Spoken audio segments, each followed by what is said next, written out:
ई आकाशवाणी गोरखपुर हो। अब रउआ सभे सुकीर्ति अस्थाना से समाचार सुनी। बुलेटिन में पहले एगो सूचना। आज़ादी का अमृत महोत्सव क्विज श्रृंखला का सवाल बिहाने भिन्न ही 7:20 पर प्रादेशिक समाचार बुलेटिन में पूछल जाई।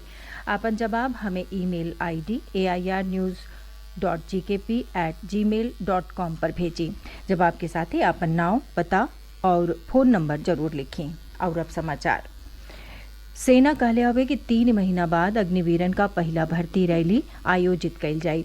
थल सेना का उप प्रमुख लेफ्टिनेंट जनरल BS राजू संवाददाता लोगिन के बतौले कि अब से 6 महीना बाद अग्निवीर रंगरूट सेना प्रशिक्षण केंद्रन में हुई और 1 बरस बाद वो बटालियन में शामिल कई लिहल जाई हैं। वहाँ के कहलें कि सेना के जवानन का औसत उम्र जे समय करीब 32-33 बरस हवे और अग्निवीरन के शामिल भइले के बाद करीब 26 बरस हो जाई। लेफ्टिनेंट जनरल राजू कहले कि ई रंगरूट 6 महीना के प्रशिक्षण के बाद 3.5 साल से सेवा दी हैं। थल सेना उप प्रमुख कहले कि 4 साल के आखिरी में सेना ओ 50% अग्निवीरन के सेना में बनल रहले पर विचार करी, जेकरे लगे सेना में रहे खातिर पर्याप्त योग्यता हुई। सेना उप प्रमुख कहले कि पहिलका बरिस में सेना करीब 40,000 अग्निवीरन का भर्ती करी। प्रदेश सरकार अग्निवीरन के पुलिस और संबंधित सेवा में प्राथमिकता देवे का फैसला कैले हवे। मुख्यमंत्री योगी आदित्यनाथ आज एगो ट्वीट सनेसा में कहले कि राष्ट्र के सेवा के बाद अग्निवीरन के उत्तर प्रदेश सरकार पुलिस भर्ती में प्राथमिकता देई। वहाँ के कहले कि नौजवानन के उज्जवल और सुरक्षित भविष्य खातिर भाजपा सरकार प्रतिबद्ध हवे। गृह मंत्रालय ओ अग्निवीरन के केंद्रीय सशस्त्र पुलिस बल और असम राइफल्स में प्राथमिकता देवे का फैसला कैले हवे, जे 4 बरस का सेवा सफलतापूर्वक पूरा कैली हैं। गृहमंत्री अमित शाह एगो ट्वीट में अग्निपथ योजना के प्रधानमंत्री नरेंद्र मोदी का दूरदर्शी फैसला बतौले हवे। राज्यपाल और कुलाधिपति आनंदीबेन पटेल मदन मोहन मालवीय प्रौद्योगिकी विश्वविद्यालय गोरखपुर के राष्ट्रीय मूल्यांकन और प्रत्यायन परिषद NAAC के ओर से ग्रेड A रैंकिंग दिहल गईले पर बधाई दिहले हवे। अपने सनेसा में वहाँ के कहलिन कि मदन मोहन मालवीय प्रौद्योगिकी विश्वविद्यालय ई रैंकिंग पावे वाला प्रदेश का पहला राज्य विश्वविद्यालय बनी गईल हवे। वहाँ के कहलिन कि विश्वविद्यालय का ई उपलब्धि राज्य के अवरियो विश्वविद्यालय और महाविद्यालय के NAAC मूल्यांकन में उत्कृष्ट रैंकिंग हासिल करे बदे प्रेरित करी।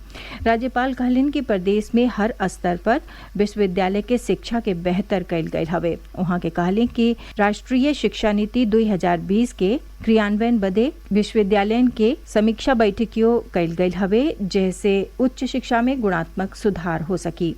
मुख्यमंत्री योगी आदित्यनाथ तो ये उपलब्धि पर विश्वविद्यालय परिवार और प्रदेशवासियों के बधाई दिहले हवे। राष्ट्रीय मूल्यांकन और प्रत्यायन परिषद NAAC का टीमी हाल में मदन मोहन मालवीय प्रौद्योगिकी विश्वविद्यालय गोरखपुर का दौरा कैले रहले, जेकरे बाद काली विश्वविद्यालय के ग्रेड A रैंकिंग दिहल गई।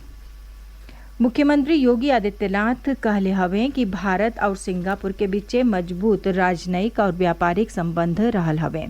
वहाँ के कहले कि उत्तर प्रदेश ये संबंध में अवरियो मजबूत बनौले में खास भूमिका निभा सकेला।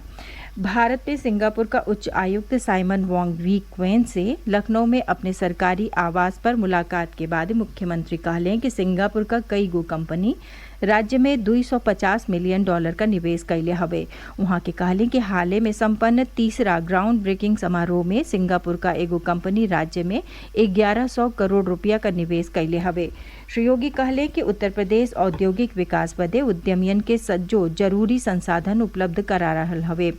वहाँ के कहले कि राज्य सरकार के उद्योग अनुकूल नीति और बेहतर सुरक्षा व्यवस्था से प्रदेश का औद्योगिक माहौल बदलल हवे।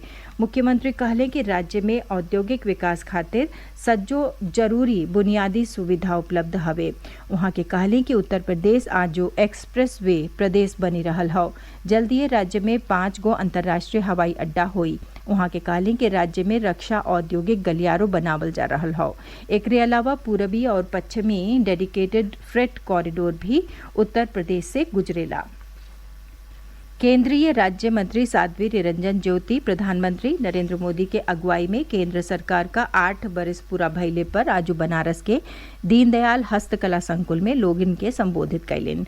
वहां के कहलें कि श्री मोदी के अगुवाई में पिछला 8 साल में विश्व में भारत का गौरव बढ़ल हवे। राज्य मंत्री कहलिन कि सरकार 3.5 करोड़ पक्का मकाने और 9 करोड़ से बेसी उज्ज्वला गैस कनेक्शन लोग इनके दिहले हवे। प्रदेश में बिहाने से मानसून से पहले बरखा हो सकेला। गोरखपुर, कुशीनगर, वाराणसी, अयोध्या और आसपास के इलाकन में आज दिन भर तेज घाम भइले से लोगन के भीषण गर्मी से राहत नाही मिलल। मौसम विभाग बतौले हवे कि मानसून बिहार पहुंच चुकल हवे और बिहाने से 18 जून ले पड़ोसी राज्य के दक्षिणी इलाका में भारी बरखा भइले का अनेसा हौ। समाचार पूरा भइल। नमस्कार।